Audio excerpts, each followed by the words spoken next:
পেরুর আন্দেস পর্বতমালার বুকে লুকিয়ে আছে প্রকৃতির এক অপূর্ব শিল্পকর্ম ভেনিকুনকা, যেটি পৃথিবীব্যাপী পরিচিত রেইনবো মাউন্টেন নামে।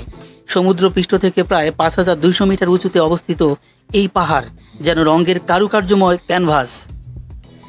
এই ভেনিকুনকার সৌন্দর্য লুকিয়ে আছে এর ভিন্ন ভিন্ন খনিজ পদার্থে।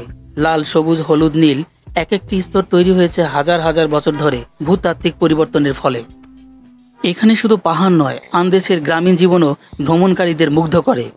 স্থানীয় মানুষদের অতিথিপরায়ণতা আর লামাদের উপস্থিতি এই ট্রেককে আরও জীবন্ত করে তোলে। আমি যতটুকু জানতে পেরেছি, এই পাহাড়ের চূড়ায় বাতাস পাতলা, তাই একেবারে চূড়ায় পৌঁছে গেলে শ্বাসকষ্টজনিত সমস্যা হয়, আর তাই এখানে ধীরে ধীরে উঠতে হয় এবং শরীরের যত্ন ও বিশ্রাম নিতে হয়।